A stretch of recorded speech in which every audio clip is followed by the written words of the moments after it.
Senador Berna. Declaración. Senador Berna, por favor. Sí, gracias, presidente. Un segundo, senador, porque la senadora por Misiones quiere sobre el mismo tema.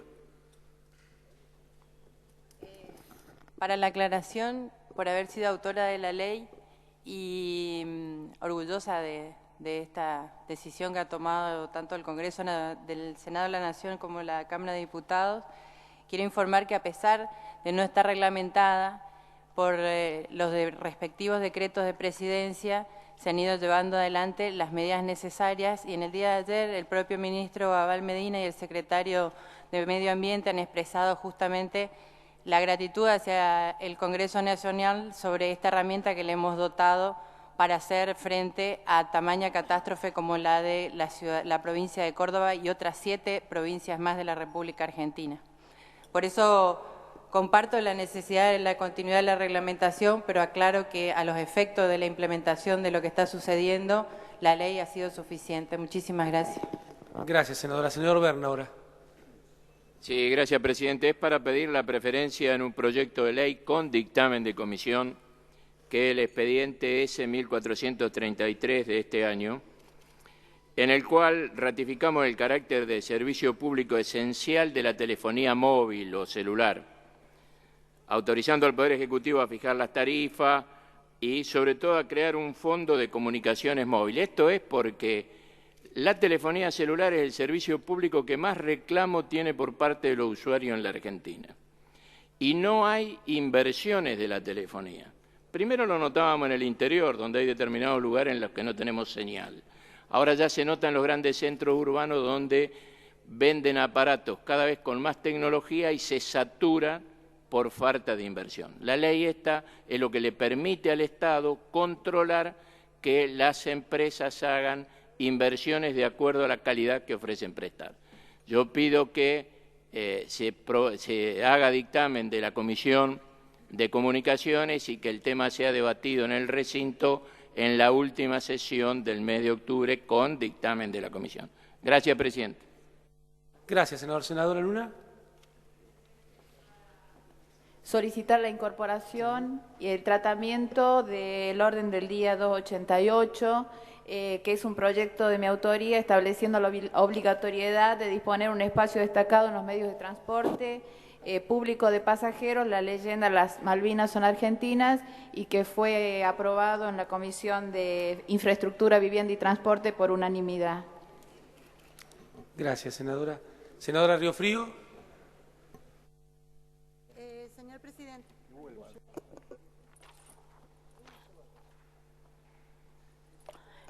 Es para pedir una preferencia con dictamen para la próxima sesión, un proyecto que tiene media sanción de diputados, que tramita como expediente CDE 114 de 2012, Plan Integral para el Abordaje de Consumos Problemáticos, que ha sido girado a la Comisión de Salud y Deportes. Gracias. Gracias, senadora. Senadora Corradi. Gracias, señor presidente. Es para solicitar que se incorpore para tratamiento sobre tablas el expediente 3216/2013, que obra en secretaría, y el 2969/2013, que la autora es la senadora Parrilli, pero los dos tenían las mismas características junto a un tercero que ha sido incorporado. Supongo que ha habido una omisión involuntaria en la inclusión.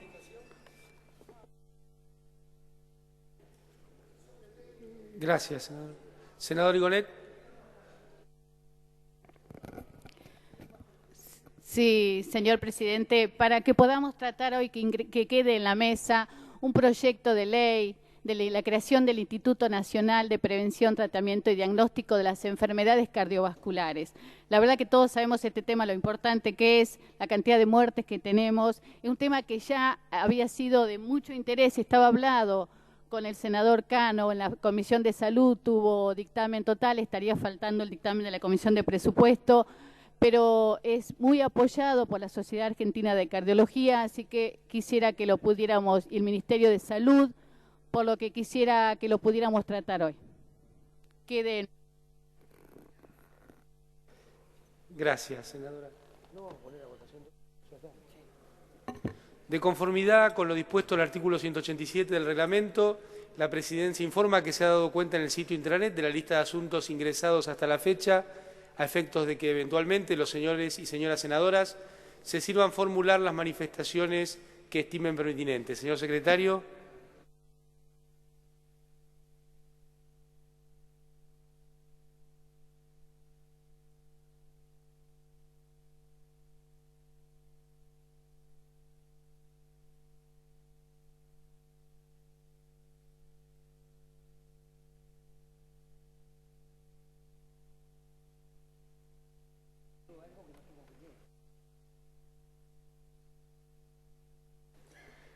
No habiendo temas de acuerdo, corresponde la consideración del orden del día con proyectos de comunicación, declaración y resolución sin observaciones que dará lectura el señor secretario. Por favor.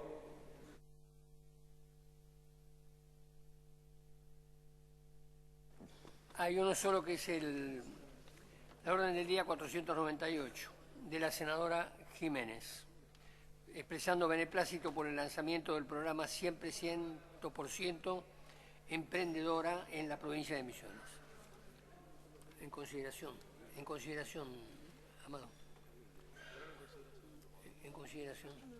En consideración. Aprobado. Bueno, y ahora vamos al proyecto de ley con orden del día. Muy bien. Corresponde a consideración los órdenes del día con proyectos de ley que por secretaría se enunciarán. En primer término, la orden del día 505, dictamen de las comisiones de Presupuesto y de Hacienda y de Coparticipación Federal de Impuestos en el proyecto de ley venido en revisión por el que se modifican diversos artículos de la Ley de Impuesto a las Ganancias.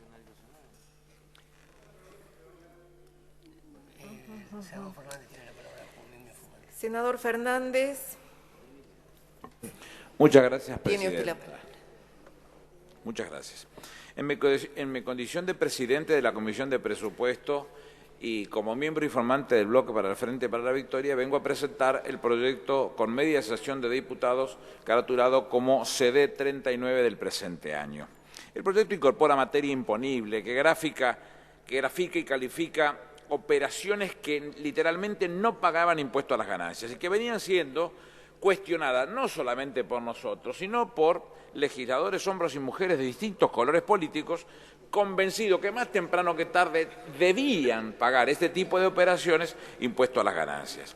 Esta decisión de la Presidenta de la Nación se da en un contexto mundial de ajustes fiscales recetados por los mismos de siempre y con el objetivo central de quitarle a los trabajadores en beneficio del ordenamiento de los presupuestos de esos mismos países, que son los que toman en la práctica ese tipo de recetas tan conocidas y tan agraviantes para los distintos gobiernos de nuestro país y del mundo. Por ello, los gobiernos que aceptaron mansamente este tipo de ajuste, Presidenta, han tenido los mayores desequilibrios fiscales. Reitero, incorporamos en esta legislación materia imponible, partiendo de idéntico tratamiento de la inversión extranjera como de la inversión nacional. El proyecto concreto grava la distribución de dividendos, las operaciones de instrumentos que no cotizan en bolsa y elimina exenciones para los residentes, sobre los no residentes, exenciones que permitían que específicamente no pagaran este impuesto. Aspiramos en este marco de esta modificación, agregándose estas bases imponibles, que se obtendrán aproximadamente unos 2.400 millones de dólares. Cuando se hace esta presentación, lo primero que viene a la mesa de discusiones es la presión tributaria. Si uno hace un mínimo análisis, Presidenta, desde el 2001 a la fecha, podemos observar que en el 2003 la presión tributaria importaba aproximadamente un 26% del Producto Bruto Interno. La razón es que a partir de estas modificaciones que estamos haciendo, estamos rondando el 37% del Producto Bruto Interno. Similar a la presión tributaria de cualquiera de los países de ingresos medios similares a nuestro país. Todos estamos más o menos en las mismas condiciones, cumpliendo con el objetivo previsto. En 2003, el impuesto a las ganancias, más los derechos de exportación, más los bienes personales, todos coparticiparon, o buena parte de ellos coparticipables, en el caso de derecho de exportación específicamente por la soja, implicaban el 3% del Producto Bruto Interno. Hoy representan el 14% del Producto Bruto Interno. Se comprende entonces que revisando un análisis contrafáctico, viendo lo que sucede apenas se produce el golpe militar, cívico-militar de 1976, en sus primeros años, 77, 78, o lo que sucede ya en el proceso democrático en 1991, se ve con claridad que no tributaban la transferencia de acciones que no cotizaban en bolsa o los inversores extranjeros. Cualquiera de nosotros comprendía que más temprano que tarde esto tenía que suceder y tenía que producirse un cambio fenomenal. ¿Por qué razón? Y porque había permitido una grieta por la cual se colaba una base fenomenal de elusión fiscal que nosotros intentamos ponerle fin y ordenarla en función del beneficio de todos los argentinos. Basta con ver que en los 90 hubo importantes privatizaciones en ese mismo marco, como lo estamos indicando en este momento. Por eso el titular de la FIP, cuando hizo su presentación en el Salón Azul de esta casa, habló de que una de las cadenas de supermercados fue transferida en estos términos, no pagó impuestos, habló de una de las principales cementeras que hizo una transferencia en estos términos, no pagó impuestos. El proyecto consiste en la modificación, es consistente con la modificación que hemos hecho unos meses atrás en el mercado de valores, es decir, no está colisionando ni con ninguna de las formas que motivan, que propugnan o que generan todo tipo de fomento para consolidar las inversiones que nuestro país está necesitando. Y se descartó, lo he explicado, perdón por la autorreferencia, en esta casa, sentado en ese hemiciclo, donde expliqué, me lo ha preguntado alguna vez el senador Giustiniani respecto de la renta financiera, que no íbamos a incorporar los plazos fijos nunca. Bueno, en este caso seguimos con la misma postura que veníamos sosteniendo desde hace muchos años. No lo vamos a incorporar porque en definitiva es el ahorro de los argentinos, generalmente ahorros muy pequeños, muy chicos. Esos ahorros se transforman en préstamos, no van a guardarse a una caja y pagar intereses gratuitamente, se transforman en préstamos que fomentan la producción y que nosotros pretendimos que sigan trabajando en ese mismo sentido. Grabarlos implicaría que en algún momento se van del banco o se van de las actividades financieras, sabe Dios a qué situación, y que seguramente los más perjudicados serán aquellos que en las empresas, fundamentalmente pequeñas y medianas, pretenden hacerse de créditos para poder cumplir con este tema. ¿De dónde nace esta propuesta? Y esta propuesta nace de los foros que han sido convocados por la Presidenta de la Nación, que incluía tanto a banqueros como a empresarios industriales, como a los trabajadores. De aquí han salido. Inclusive ante ellos mismos se ha planteado la necesidad de ponerle un freno a la posibilidad de que se grabaran los plazos fijos. Se modifica el artículo tercero, el punto tercero del artículo segundo de la Ley de Impuesto a las Ganancias, incorpora como materia imponible, como le decía recién, las sociedades de responsabilidad limitada, y habla no solamente de bonos, de cualquier tipo de valores. Modifica el artículo 20, inciso W. Ahí, si bien mantiene las exenciones para residentes, pagarán impuestos por acciones o por títulos que no cotizan en bolsa o no tienen autorización de oferta pública. Modifica el 45, inciso K, encuadra las operaciones de acciones y valores como ganancia de segunda categoría. Sustituye los párrafos 2 y 3 del artículo 90 en la tasa de impuesto para personas físicas y asociaciones indivisas por el 15% de las operaciones de acciones, de cuotas y participaciones sociales, títulos, bonos y demás valores que no cotizan en bolsa. Grava con el 15% de las operaciones de acciones realizadas por sociedades o empresas radicadas en el exterior. Grava con el 15%, el 90% de pagos por ganancia a beneficiarios en el exterior considerado renta presunta por el inciso H del artículo 93 del impuesto. Grava en cabeza al comprador la transferencia fuera del país de paquete accionario entre dos personas físicas y jurídicas. Impide la ilusión y tiende a igualar capital nacional y extranjero. Grava con el 10% la distribución de dividendos de sociedades anónimas, sociedades de responsabilidad limitada, fideicomisos y fondos comunes de inversión, en dinero o en especie. En líneas generales, Presidenta, lo que estamos planteando es lo que dijimos desde un principio. Amplía la base imponible, generando, definiendo específicamente lo que todos sabíamos, que tenía que suceder, que veníamos planteándolo como necesario para que se comenzaran a pagar y que no se podía seguir estirando. El impuesto sobre personas físicas es el principal instrumento de política tributaria del que dispone el Gobierno para mejorar el impacto redistributivo. Mejora la estructura de los gravámenes progresivos por aplicación del impuesto sobre la renta del capital proveniente de distribución de dividendos y eliminación de exenciones. El objetivo es que quienes tenían aquellas exenciones que por alguna razón fueron otorgadas en los 90, siempre para beneficio de los que invertían en determinadas condiciones, fueran quitadas y que tengan que tener el mismo tratamiento que tiene cualquiera que en este lugar y facilitar en este caso específicamente que el impacto no sea contra las pequeñas y medianas empresas, que es una de las cosas que se ha querido imponer en esta situación y que no va a suceder en ese punto, por un montón de razones que quienes ejercemos la profesión de contador sabemos evaluarlo y comprender que no va directamente dirigido a ese punto. Así que creo, Presidenta, haber explicado someramente de lo que se trata el presente proyecto con medida de sanción en cuestión y que nosotros, el bloque para el Frente para la Victoria, va a acompañar con su voto afirmativo. Gracias, senador.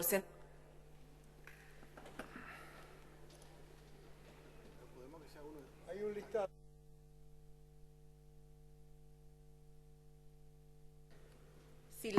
Si así les parece, luego de la senadora Negri, el senador Linares, senadora Di Perna, Basualdo Escudero y Bongiorno, Berna Giustiniani, Rodríguez Sá y Pichetto.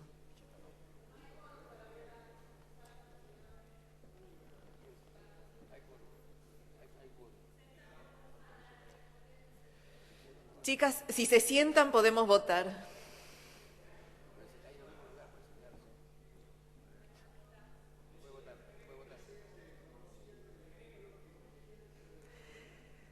Senador Pichetto, lo escucho. Anótelo al senador Guinle en la lista de cierre. Como cierre, pues lugar de él. Muy bien. ¿Votamos? Se cierra la lista. Gracias. Adelante, senadora.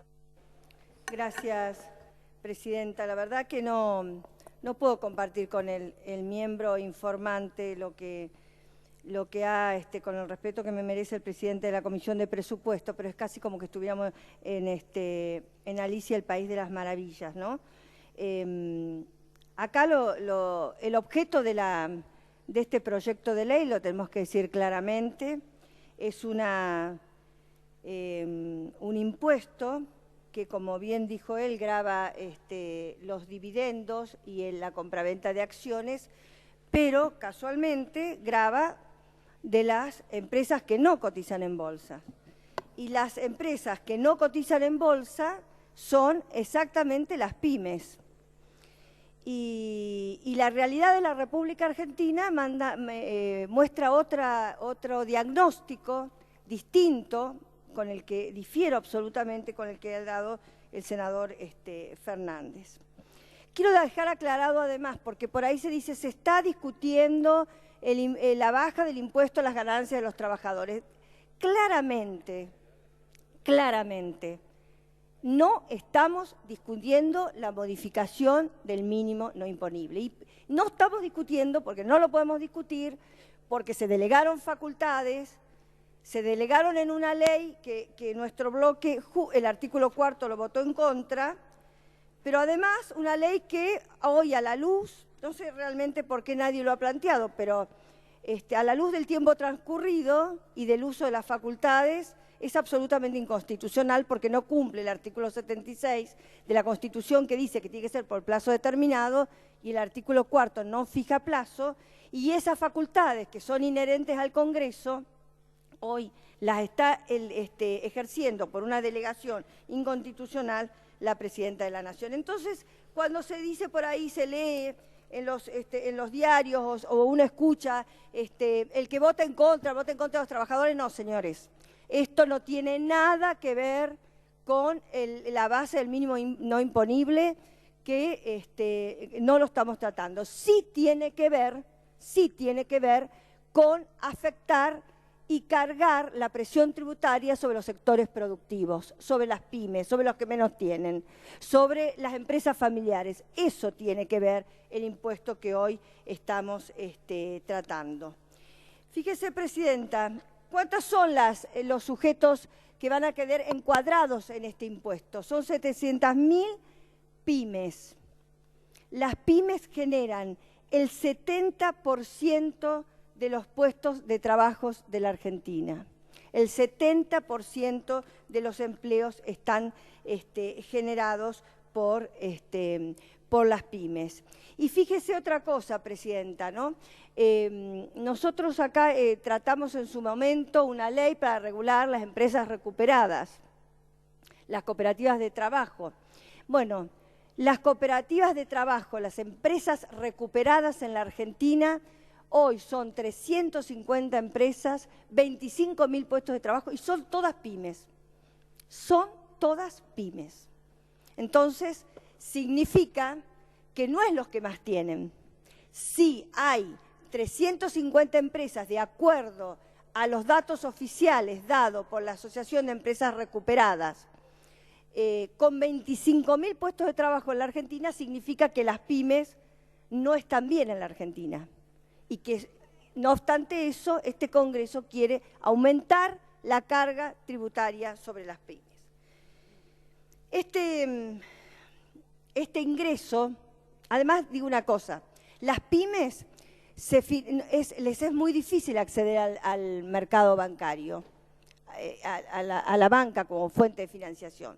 Se financian con obligaciones negociables no cotizables en bolsa, porque hay dos tipos de obligaciones, pero las obligaciones negociables que negocian en forma directa y no cotizan en bolsa. Y ahí van muchos de los ahorros de los jubilados, van ahí, y estas empresas entonces evitan el pago de altísimos intereses, comisiones, intereses usurarios, etcétera, de parte de la banca. Estamos gravando las obligaciones negociables. O sea, no gravamos los plazos fijos, que por supuesto que son de nuestros abuelos, de nuestros padres, pero gravamos el otro instrumento de ahorro que tenemos los argentinos. Y que además con ese instrumento de ahorro fortalecemos la producción local, fortalecemos la pyme, fortalecemos la empresa familiar. Entonces, no comparto absolutamente lo que se ha planteado el miembro informante en la óptica que le ha dado, y además no comparto, por supuesto, acompañar este impuesto. Y quiero decir, Presidenta, que además el proyecto creo que adolece de una inconstitucionalidad ab initio. El proyecto no respeta los principios de confiscatoriedad, de no confiscatoriedad y de proporcionalidad que la Corte Suprema de Justicia ha fijado desde antaño como línea argumental principal para que el Congreso tenga presente el momento de dictar este tipo de leyes. Creo que viola los principios constitucionales de la tributación y le falla el test de razonabilidad a este impuesto. Fíjese, Presidenta, que bueno, el instrumento impositivo puede ser un instrumento usado para la confiscatoriedad en forma indirecta, como lo tiene dicho la Corte. ¿Y qué es lo que dice la Corte en cuanto al porcentaje del impuesto? En el fallo, que es el fallo madre paradigmático, que siempre se sigue en este tema, que es Pereira Iraola contra Provincia de Córdoba, la Corte estableció que un impuesto más allá del 33%, en este caso lo estableció para un impuesto sucesorio, pero ha dictado para impuesto inmobiliario, para varios impuestos, pero siempre tomando como base eso, ha dicho que todo lo que supere el 33% es confiscatorio. Cuando es el mismo tipo de impuesto, no cuando son impuestos distintos. Ha dictado después fallos ejemplificando que cuando son impuestos distintos, no, porque la base imponible es distinta. Pero en este caso es el mismo impuesto, que sube del 35% al 45%, claramente, claramente. Ya voy a hablar también con respecto a la imposición tributaria, con respecto al Producto Interno, que tampoco comparto las cifras o los criterios que volcó acá el senador Fernández. Y esto, digamos, la no confiscatoriedad es la garantía implícita del derecho a la propiedad. Entonces, cuando estamos sancionando un impuesto, tenemos que mínimamente analizar si esa base se está afectando, se está violando, y para esto tomar el criterio que inveteradamente la Corte ha dicho en ese sentido.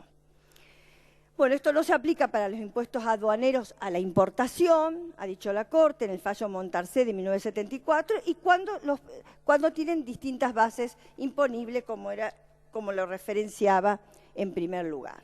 O sea que decididamente viola el principio constitucional de no confiscatoriedad, excede ese 33%. En segundo lugar, Presidenta, creo también que está violando el principio de proporcionalidad, donde los impuestos deben estar de acuerdo a la capacidad contributiva de los sujetos, proporcional al patrimonio, a sus ganancias y a sus consumos. Eso tiene dicho la Corte Suprema de Justicia de la Nación. Y los constitucionalistas que abordan el tema tributario, como el doctor Harach, dice que en realidad el principio de la capacidad contributiva es el límite al poder fiscal, por cuanto, en caso contrario, se viola el principio de legalidad, cuanto el impuesto tiene que ser necesariamente proporcional a la capacidad contributiva. Consecuentemente, señora Presidenta, yo creo que, como dije, en su nacimiento y en su génesis, este es un impuesto que está teñido de violación de principios constitucionales, consecuentemente es un impuesto inconstitucional. Ahora bien, ¿qué es lo que se propone? No, como dice el senador, miembro informante por el oficialismo, el senador Fernández, el ajuste. No estamos hablando de ajustes ni de recetas, que dicho sea de paso, en realidad el primero que está ajustando es el gobierno con la devaluación, ya llegamos casi al 20%, y eso es un impuesto que impacta directamente en los salarios de los trabajadores. Pero de lo que hablamos es de ordenar el gasto, Presidenta. Es lo que le dije al presidente de la AFIP cuando vino. Acá lo que tenemos que hacer es ordenar el gasto, no seguirles doblando la espalda a los que trabajan, a los que ponen todo su patrimonio en una pequeña empresa, a los que arriesgan todo el patrimonio familiar y ponen toda la fuerza de trabajo de la familia para sacar adelante un emprendimiento. El costo fiscal de la elevación del mínimo no imponible, lo dijo el representante de la FIP, el doctor Echegaray, 4.495 millones. Muy bien. Pero ¿cuál es la realidad de lo que tenemos hoy respecto a la recaudación? No hay costo fiscal efectivo. No hay. ¿Por qué no hay costo fiscal efectivo? Porque lo que el gobierno ha hecho es reasignar la mitad de los recursos excedentes que hay respecto del presupuesto nacional. Reasignar los recursos excedentes que hubiera recibido en estos 4 meses del año. En lo que va del año, el gobierno lleva recaudado 14.000 millones de pesos extras en impuesto a las ganancias, por encima de la pauta presupuestaria. Entonces no hay costo fiscal, hay reasignación de un excedente que hubiera ingresado. Pero también, Presidenta, el déficit fiscal del gobierno, por eso hablamos de ordenar el gasto, el déficit fiscal del gobierno alcanzó... Perdón, senadora. La senadora de la Rosa le pide un... Sí. Adelante, senadora. Gracias. Gracias, Presidenta, y gracias, senadora. No, estaba escuchando lo que usted decía con respecto a la recaudación de ganancias. Yo no veo un excedente en la recaudación de ganancias, porque tengo acá una información que justamente es el boletín, creo, 61 de la Comisión de Coparticipación de Impuestos, donde dice que al 31 de agosto de este año se ha recaudado de ganancias 122.320 millones de pesos. Y la pauta de estimación del presupuesto 2013 es 161.579 millones de pesos, con lo cual esa diferencia hace una diferencia del 24% que aún resta recaudar del impuesto a las ganancias. Gracias. Gracias, senadora. Estamos hablando de la proyección de lo que va a tener el gobierno desde ahora hasta diciembre, de la proyección que se hace del impuesto de los recursos excedentes que va a haber en estos 4 meses.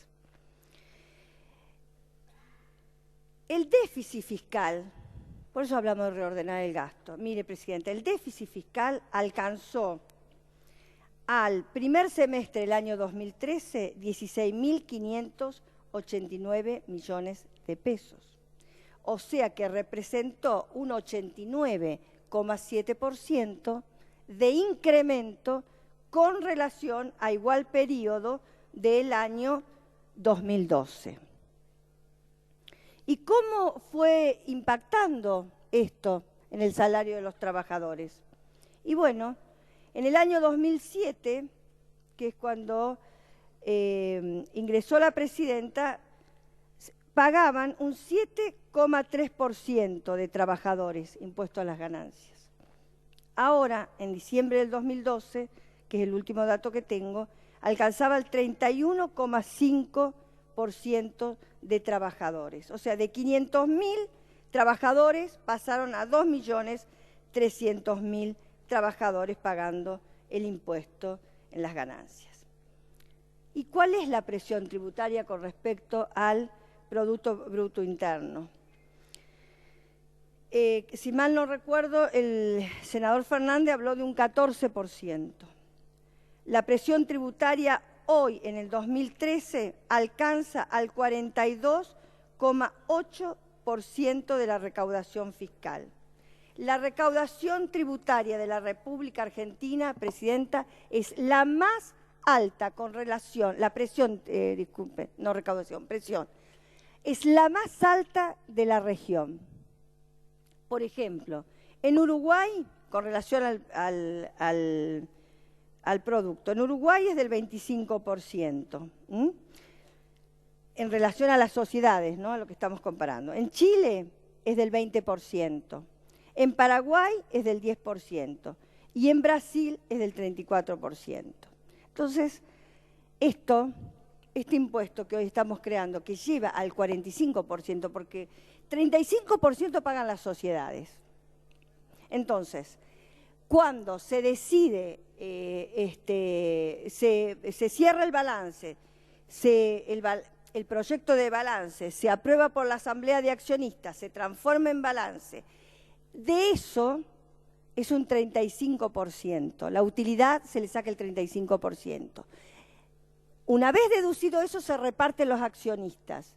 Y sobre lo que le toque a cada accionista va a tener que tributar un 10% más. Entonces, al final termina siendo un 45%, en forma directa al socio de la pyme, ya sea SRL, SA, sociedad de hecho, sociedad irregular, como lo quiera llamar.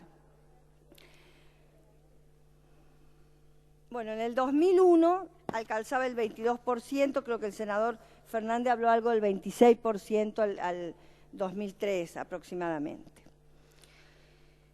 Entonces, no es inocuo lo que estamos votando, no es inocuo, porque en realidad no genera ni promueve inversión, ni genera que la gente lleve su dinero al factor productivo, si en realidad estamos castigando al que produce. No estamos castigando el juego, Presidenta. ¿Sabe qué? No estamos castigando el juego. El juego sigue y como bien se planteó en la reunión con el doctor Echegaray, hay toda una nebulosa de la forma de controlar el juego, de controlar los resultados finales que se denuncian a la AFIP, y no hay un aumento de la capacidad de la presión tributaria sobre aquellos que ganan la plata sin trabajar. No. el aumento de la capacidad de la presión tributaria es sobre el sector productivo de la República Argentina, es sobre la empresa familiar, es sobre la SRL, es sobre la panadería, es sobre el pequeño supermercado, es sobre lo que apuestan a una fuerza de trabajo que pueda incluir a sus hijos, a sus nietos, a sus primos, a esa reorganización empresaria que ha empezado a surgir en la República Argentina. Y si me quieren decir que no, ¿por qué las empresas recuperadas tienen hoy a cargo 350 pymes y 25.000 puestos de trabajo? Es el dato más objetivo y más transparente, porque además reciben subsidios y ayuda técnica desde el gobierno, o sea que son absolutamente transparentes los números que ellos están volcando en sus páginas. ¿En qué otra cuestión tendríamos que ordenar el gasto? Mire, Presidenta, tendríamos que hablar de los subsidios. En los 7 primeros meses del año 2013, los subsidios crecieron un 46,2% respecto a el año 2012.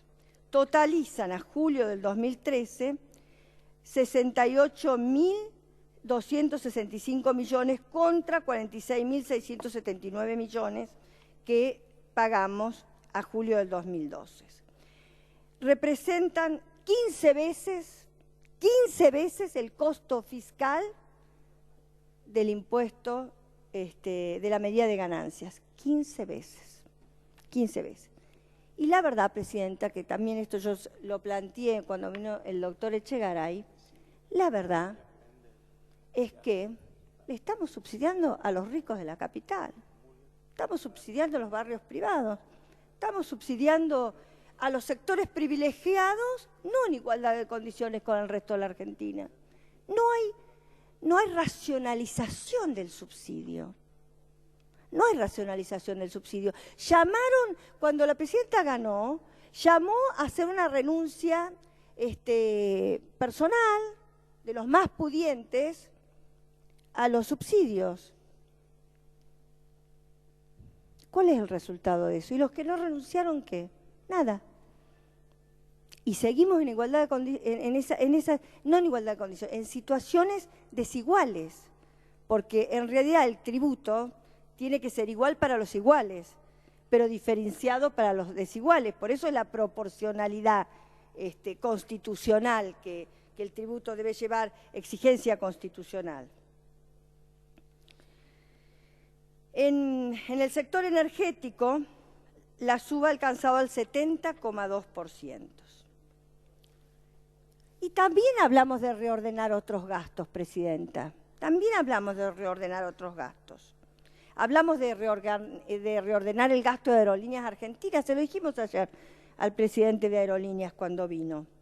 Aerolíneas Argentinas, en el último presupuesto, se le incorporó la posibilidad de compensar impuestos coparticipables, además del ajuste técnico, que a cualquier contribuyente particular, si usted lo hace, primero compensa, ¿no?, con el mismo impuesto, después compensa con otro y tiene que pedir autorización. A nadie se lo dan. Ahora, a Aerolíneas le dimos esta facultad en el presupuesto que lo hace automático. Yo le pregunté ayer al presidente de Aerolíneas, me dijo que todavía la compensación no se había realizado, pero que iba a mandar un informe por escrito al Congreso. Ahora, si bien hay cargas sociales en la compensación que se le ha dado, hay impuesto a las ganancias, que es un impuesto coparticipable de las provincias argentinas. Entonces hablamos de reordenar el gasto. Y también hablamos de reordenar el gasto con respecto a las empresas energéticas que mencioné, y hablamos también de reordenar el gasto en otros temas, por ejemplo, en Chicone. En Chicone nosotros votamos la estatización de Chicone con la compensación de impuestos coparticipables. ¿Ya se hicieron los 40 minutos? Pues, ¿cómo? Bueno, ya voy terminando, Presidenta. ¿Cómo?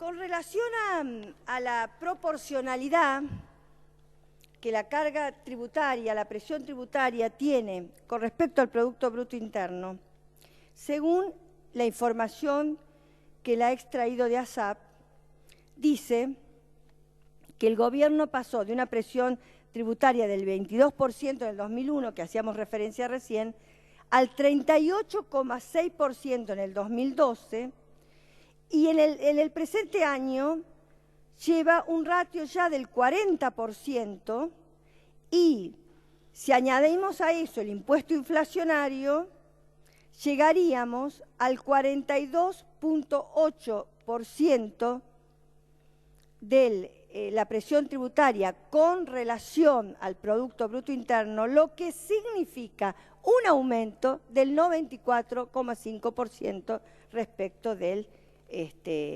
2001. Entonces, Presidenta, la verdad es que acá hay dos cuestiones que nosotros queremos plantear, dos cuestiones importantes. En primer lugar, que tienen que pagar los que más tienen. Y acá, claro, se acordó. ¿Quién estaba? El representante de Camesa, sin ningún tipo de apoyo en las bases, discúlpenme, pero es así. ¿Quién estaban? Los grandes, los que cotizan en bolsa. Claro, es más fácil decirle, sí, Presidenta, haga eso, que era una medida de justicia social, y que lamento que este Congreso no lo pudiera hacer porque no tuvimos los votos ni el coraje para derogar el artículo 4 y hacerlo nosotros, como manda la Constitución.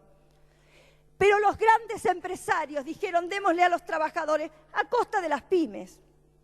A nosotros no, a las pymes, a los jubilados, a los pensionados, a aquellos que, yo no quiero personalizar en casos familiares, pero a los que el banco les robó toda la plata con el corralito y que no le creen más a los bancos, y entonces que llevan a las empresas pymes que son creíbles por la historia, por el nacimiento, llevan sus ahorros en buenas obligaciones negociables. Ahora van a tener que pagar este tributo. Entonces, es verdad, senador Fernández, que no estamos castigando los plazos fijos, y es verdad que un sector de la comunidad lleva su dinero a los plazos fijos, pero hay un sector muy importante que ha quedado escaldado con los bancos y que llevan sus dineros a esas obligaciones negociables, no buscan el dólar blue, lo llevan ahí, y que hoy los estamos castigando. Entonces, primera cuestión, no se está legislando y castigando al que más tiene. Estamos impactando sobre el sector productivo de la República Argentina, sobre los que trabajan, sobre los que forjan su futuro, no en base a la especulación, en base al trabajo. Ya voy, senadora, soy miembro informante, está bien, soy miembro informante y le pido que me deje terminar en nombre de mi bloque la propuesta. Y en segundo lugar, ha quedado todo un espectro sin tocar, que son los grandes contribuyentes, son los que cotizan en bolsa. Y además, Presidenta, yo le vuelvo a decir y vuelvo a reiterar, se lo dije a Echegaray, vengo con esto desde el año 2001, tengo una posición, siempre la misma posición. Seguimos sin que los jueces paguen impuesto a las ganancias. Los jueces y otros sujetos de grandes ingresos. Y seguimos castigando a los que generan verdaderos y genuinos puestos de trabajo en blanco, además, en blanco, porque esos no son los que andan buscando los vericuetos contables para disfrazar y disfrazar los empleos en negro. Y no puedo dejar de decir otra cosa, Presidenta, y con esto termino, que sí también se lo dije a Echegaray, a pesar de que no estamos tratando la elevación del mínimo no imponible. En realidad, de la forma que se ha hecho, no existe una verdadera protección tributaria de la familia argentina. No existe. La política tributaria de un país que está legislada para proteger a la familia como célula fundamental de una sociedad, o a los padres de hijos numerosos, si no le quieren llamar familia, atienden el mínimo imponible a la cantidad de hijos. Porque si no, tal como lo hemos hecho, estamos favoreciendo a los solteros en desmedro de los padres de hijos de familias numerosas, de los padres, de las madres que tienen muchos hijos. Y fíjese, Presidenta, casualmente las estadísticas dan que quienes tienen más hijos son los que menos ganan y menos recursos tienen. Entonces, como lo han puesto de 1 a 15.000 pesos para todos iguales, solteros o casados, esto les significa una diferencia de 8.000 pesos para el soltero, de 6.737 al casado y de 5.400 al casado con 2 hijos. Entonces, ahí hay, en esa tabla de unificación hay una gran injusticia. Hay una gran injusticia. Bueno, y también advertimos, Presidenta, que no lo termino de entender con números reales. Bueno, no es el tema del tratamiento acá, pero lo quiero dejar planteado, que hay una diferencia con zonas de la República Argentina. Los trabajadores argentinos son trabajadores todos, vivan en Jujuy, vivan en San Luis, vivan en el sur, en la Gran Patagonia. Yo no sé por qué nosotros, nuestros trabajadores puntanos o del norte de la Argentina, por qué no tienen derecho a acceder al mismo derecho que tienen los de la Gran Patagonia, de La Pampa hacia abajo, donde usted sabe que hasta 15.000, a partir de 15.000 pesos, el resto de los trabajadores tiene solo una reducción del 20% con un mínimo de 25.000, y en esta zona, no sé por qué esta diferenciación en la clase trabajadora, segmentar la clase trabajadora, no por ingresos, por lugar. No me parece justo, Presidenta, tampoco. Gracias, Presidenta. Nosotros vamos a votar en contra por esto, Presidenta. Muchas gracias. Gracias. Senador Linares, tiene usted la palabra. Perdón, senador Guinle. Lo que significa la zona patagónica, pero lo voy a dejar para después. Gracias, Presidenta. Adelante, senador. Bueno, muchas gracias, Presidenta. Lo que hoy estamos tratando aquí es consecuencia de un decreto presidencial que modifica en alguna parte los ingresos del Estado, y por eso es básicamente la creación de nuevos impuestos. Crear nuevos impuestos a la renta, como le llaman, la renta financiera, o le han puesto al menos este título para vender. A esto se va a referir nuestro representante Giustiniani, que tiene varios proyectos históricamente presentados aquí, reiteradamente presentados, y va a marcar la gran diferencia que nosotros tenemos con respecto a esta nueva improvisación que nosotros creemos que hay en la creación de un impuesto, sin ver en forma global lo que debiera ser una reforma impositiva que se viene reclamando desde hace 10 años, mucho más equitativa, y que no sigue afectando a algunos sectores que, como se mencionó por la senadora preopinante, impacta en los sectores productivos de alguna manera más flojos de la cadena. Por eso, después de 10 años de, como el gobierno plantea, de década ganada, algunos hablan de década desperdiciada, la realidad es que no haber podido en épocas importantes de ingresos especiales, sobre todo por los valores de los commodities, haber hecho una reforma tributaria integral es lamentable, y hoy tenemos que tratar esto de apuro por una consecuencia política vinculada a la campaña de este año. Esto está absolutamente claro y nadie discute. Aparece esta reducción del impuesto a las ganancias, para los cuales hay cientos de proyectos, no cientos, pero muchos proyectos de distintas bancadas en el diputados y aquí, y lo que estamos tratando es crear un nuevo impuesto. Nuevo impuesto que obviamente cuando el año que viene la inflación alcance a los que hoy quedan exentos, se va a sumar a las ganancias que va a obtener el Estado por lo que ahora estamos habilitando. De manera que esta nueva imposición de apuro, sobre todo cuando hay un excedente de recaudación, yo comparto con la senadora Negreda Alonso que hay un excedente que se podría haber absorbido con este presupuesto y el año que viene plantear entonces en el nuevo presupuesto las nuevas realidades. A nosotros nos lleva a decir que de ninguna manera vamos a acompañar esto,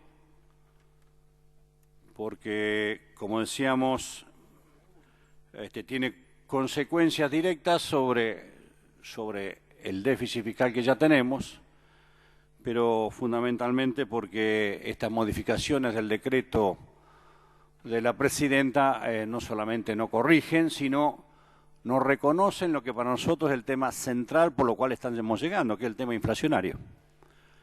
Digamos, no ponerle límites o ajustes al tema inflacionario, nos vamos a encontrar con realidades en el corto plazo importantes. En las próximas paritarias invocamos otra vez a una serie de trabajadores nuevamente en esto.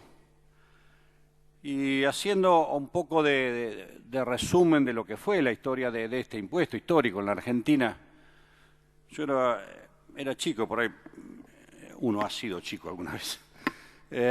Había gente que se dedicaba a llevar réditos, este era el impuesto, réditos. Lo que hoy llamamos ganancia, pero rédito era vinculado a otro concepto, no al tema ganancias. Por eso siempre se diferenció lo que eran los réditos vinculados al tema del capital de lo que era el trabajo.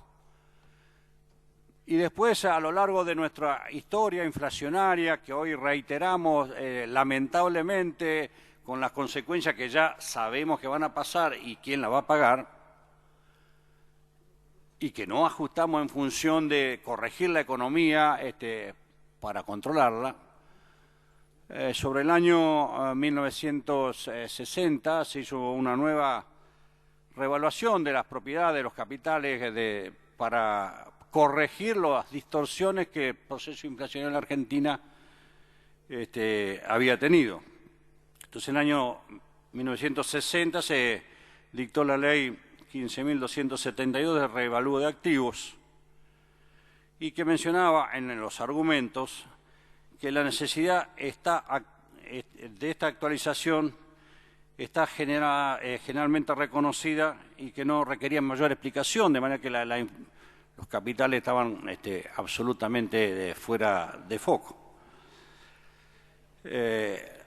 Como no hubo falta de estabilidad monetaria, hubo que volver a hacer otra ley en 1967 de revaluación otra vez para ir acompañando la justicia tributaria del sistema en general.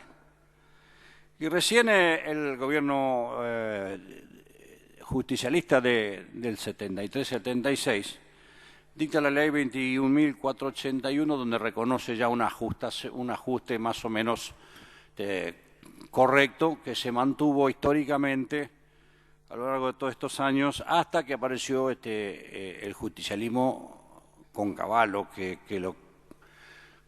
congela esta actualización en función de que había una ley de estabilización que se mantuvo hasta el estallido del 2001.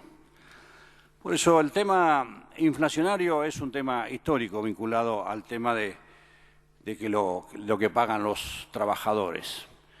Y a nosotros nos parece que este decreto que da origen a un nuevo tributo que va a venir a agregar un nuevo impuesto, a nuestro entender innecesario, está muy vinculado a lo que a una nueva injusticia en el corto plazo, digamos. Mucho se ha hablado acá, siempre se ha hablado de la tablita de Machinea. La tablita de Machinea viene a corregir un tema que históricamente, o desde el origen de este impuesto a las ganancias, reconocía que como el impuesto al trabajo es distinto al del capital, y se consideraba que entonces el ingreso bruto de una persona tenía que ver con que a veces tiene que alimentar una serie de costos mínimos, que eso no podría pagar o no debía pagar, ni debe pagar tributos. Entonces, en ese momento, el benemérito Machinia, por una cuestión también de plata, achica esos valores, de manera que corre de alguna forma también el piso de lo que los trabajadores tenían para pagar. Al tiempo, un ministro de corto tiempo de este proceso económico, hoy trabajando en otro espacio similar, por poner de alguna manera, que es Peirano, hizo una corrección a la tablita de Machinea, corrección que, bueno, fue con un decreto del 2008 y ese decreto me parece que hoy nos va a traer consecuencias importantes cuando calculemos, de alguna manera, la senadora Negri Alonso lo mencionó tangencialmente, pero va a tener que ver cuando empecemos a calcular qué es lo que va a pasar con este decreto que mencionó Echegaray, ¿no? Días pasados. Mire, a mí me ha pasado cosa de escuchar disparates vinculados a cómo está el sistema tributario, de ir a un hospital público, que hay graves problemas con las guardias en general, en todos, y que los médicos me digan, yo hago 2 guardias semanales, porque si hago 3 me paso de escala y me sacan una. Esto es, digamos, un sistema tributario que tiene estos disparates, no puede ser tratado puntualmente hoy de apuro por una cuestión meramente electoral que no va a resolver en absoluto el problema de fondo de la inequidad de este sistema tributario que hoy tenemos y que venimos desde la oposición solicitando debates con tiempo, de consenso, para ver si podemos elaborar una política pública que, como dije el días pasados, cuando uno habla política pública, habla de ámbitos para dialogar, para consensuar, y obviamente hay mayorías y minorías, pero no pueden ser imposiciones de un día para el otro, porque eso no es política pública, eso es mayorías circunstanciales que no permiten tener una visión de mediano y largo plazo en el país, que es lo que estamos necesitando para corregir problemas estructurales, entre los cuales la inflación es uno, y que nos va a llevar a situaciones que cíclicamente terminan pagando los de menores ingresos. Mire, Presidenta, si se dan algunas paradojas, ¿no? Acá se hablaba de un mínimo de 15.000 pesos, donde se incluyen casados y solteros, lo que ya arranca mal. Esto está vinculado a la corrección del inciso C del artículo 23 de la ley. Y puede pasar que, digamos, haciendo un ejercicio matemático, ¿no? Que una persona que cobre 8.999 pesos, 8.999 pesos, pague al año, entonces cuando uno junta son 90.987 pesos, que le retengan una determinada cantidad de ganancias que ahora serían, pasaría a cobrar 86.444 pesos. Entonces ya estaría pagando de ganancia 4.542,01 del impuesto. Ahora, si le pagan 2 pesos más, este señor va a pagar por año 91.013. Con lo que percibirá, si le hacen el descuento que está previsto en el artículo, 571,99 al año. O sea, pagará 11.441,91. O sea, 2 pesos más estamos hablando. Que es de alguna manera replicar esto que yo le digo de el disparate de que cuando uno hace una guardia más en un hospital, la regala. Este tipo de cosas que no se han tenido en cuenta me parece que siguen generando una distorsión que nos obliga a estar permanentemente corrigiendo, ajustando y siempre de apuro porque no hay ámbitos de trabajo y de debates más prolongados y más profundos que nos permitirían buscar, y seguro los tenemos, consensos importantes para el país. Por otro lado, no se ha modificado la presentación de las declaraciones de ganancias. Obligan al contribuyente a presentar una declaración jurada ya por tener ingresos brutos 96.000, o sea, 8.000 pesos brutos por mes, siguiendo que esta última actualización fue hace más de 5 años. De manera que nosotros entendemos que esto es nuevamente un parche que no podemos acompañar. El senador Giustiniani va a mencionar cuál es nuestra idea de trabajar sobre el tema de afectar el juego y otros temas, porque eso sí me parece que tiene que ver con un concepto de país distinto. Y por supuesto estamos siempre rechazando esta velocidad que convierte por el número circunstancial a este Senado casi en una escribanía. Por eso, Presidenta, nosotros del Frente Amplio de ninguna manera vamos a avalar esto. Hasta hoy, hasta hoy que salió en el boletín oficial, no estaba contemplado aquí los monotributistas, los autónomos. Hoy se ha corregido, lo ha dicho Echegaray, no sé si lo dijo antes o después de comentar el auto que le compró la hija. Después. Acá lo conocemos, Echegaray, porque es de mi zona. Uno se acuerda en la buena elección que hizo la UCD en el 89 y que él estaba siempre en el bloque de la UCD de Punta Alta. Pero bueno, los tiempos cambian. De profesor del secundario ha pasado a ser un funcionario que le ha ido bien en el cargo público. Y bueno, creemos que este tipo de cosas no ayudan tampoco a darle credibilidad a un gobierno que sigue con los parches y ahora encima por la pérdida de espacio político genera una nueva contradicción en el sistema tributario que seguramente lo van a pagar los trabajadores a partir del año que viene. Nada más.